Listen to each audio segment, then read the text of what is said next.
महत्वाची बातमी आहे। 2020 मध्ये जगभरात थैमान घातलेल्या कोरोना महामारीनंतर चीन आणखी एका धोकादायक व्हायरसच्या विळख्यात सापडलाय। ह्यूमन मेटा प्युमो व्हायरस वेगाने पसरतोय, त्यामुळे रुग्णालयांमध्ये खूप गर्दी होतीये। चीनमधील स्मशानभूमीत जागा नसल्याचंही चित्र पाहायला मिळतंय। या व्हायरसनं चीनमध्ये कोरोना सारखा कहर केलाय। सोशल मीडियावर व्हायरल होत असलेल्या वृत्तानुसार HMPV मुळे मोठ्या प्रमाणात लोक आजारी पडतायत। चीनी सोशल मीडियावर दावा केला जातोय की HMPV, इन्फ्लुएन्झा A, मायक्रोप्लाझ्मा, न्यूमोनिया आणि कोविड-19 सारखे अनेक व्हायरस एकाच वेळी रुग्णालयात पसरतायत। चीनमधील परिस्थिती बिघडत चालल्याचंही समोर आलंय।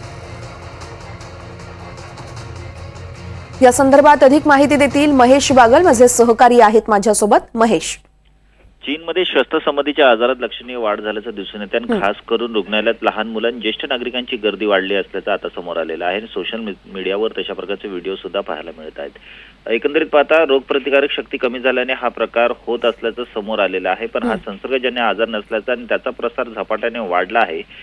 त्याची लक्षणं ही सर्दीसारखी आहेत। यामध्ये ताप, खोकला, नाक वाहणे, श्वास घेताना धाप लागणे आणि जे श्वास घेताना अडचण येणे अशी काही लक्षणं दिसून येतात।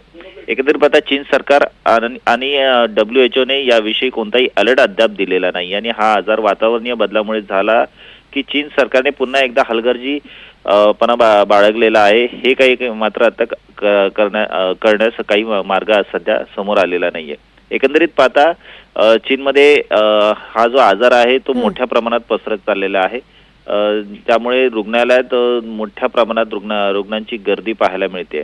सोशल मीडिया प्लॅटफॉर्मवर या विषयाचे व्हिडिओ आणि छायाचित्र तेजीने व्हायरल होत चाललेले आहेत आणि चीनमधील काही रुग्णालयात गर्दी पण दिसून यायला लागलेली आहे। कोरोना आजाराने संपूर्ण जगाला या अगोदर वेठीस धरले होते। त्यावेळेस चीनवर जगभरातून टीका झालेली होती आणि त्यानंतर जो लॉकडाऊन लागलेला होता त्याचा अनुभव सगळ्यांनाच आहे।